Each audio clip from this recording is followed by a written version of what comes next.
Hello, today I will be drawing Rika from Higurashi. First of all, you start off with a moe blob face so you can see how useless she is. Make sure to have her hair be nice and long.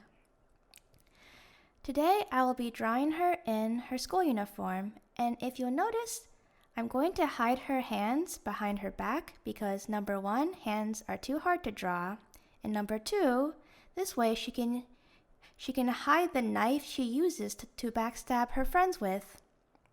If you've ever seen the original visual novel sprites, you'll also notice that the hands are super large. Next up, I'm drawing the legs. I think I drew the feet a little bit too big at first. Here I am shaping it down. You gotta add the details to the shoes.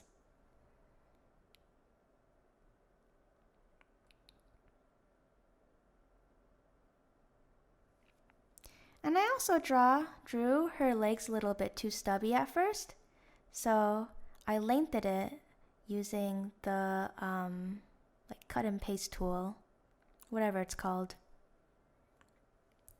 Drawing her socks and just adding a little bit of detail.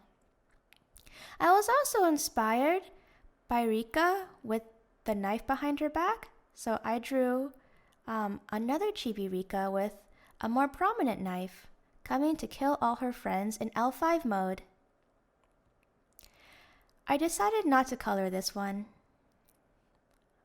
Okay, now onto the coloring. You see, since I don't believe in efficiency, I actually do all of my flat colors and my shadows on one layer. Here I am just laying out the flats.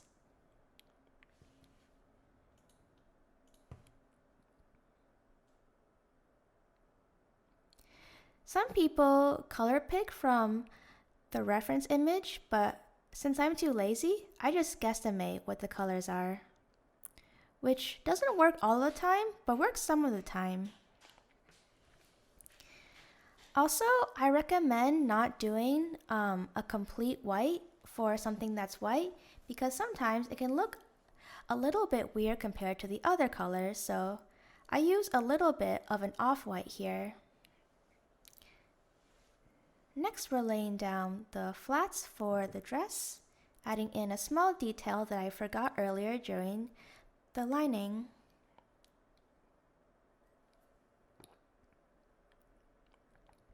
There's probably a much more efficient way to color. I think it involves taking the magic wand tool, selecting the area outside of the line and outside of the lines and then inverting it, but I don't know how to do that and I'm also too lazy to learn, so I just take the extra long method of doing everything by hand. Oh, you see here, I'm flipping the canvas because I forgot to do that earlier and I noticed that the legs look a little bit weird.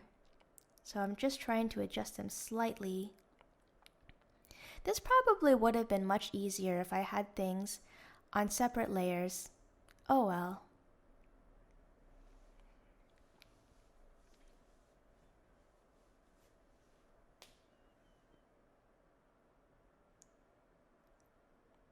Alright, now we're moving on to the eyes. For the eyes here, I used a little bit of a different brush that I found on the CSP free asset store. I forgot what it was called, but you can see it in this video and perhaps you too can find it. But you can also, I think for my my shadows, I just use a regular, it's like hard round brush with just a little bit of opacity plus blending. For shading, you first want to determine where your light source is, and since I'm lazy, I literally always put my light source at the top left. Also note that I add some highlights to the hair.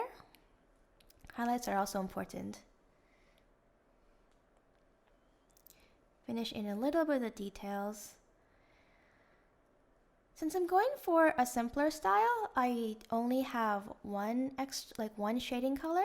I think if you want to go for something more advanced, you might have many different values of the shade. Here's the final work. I hope Rika will continue to be relevant in all of the When They Cry works. Thank you, RO7.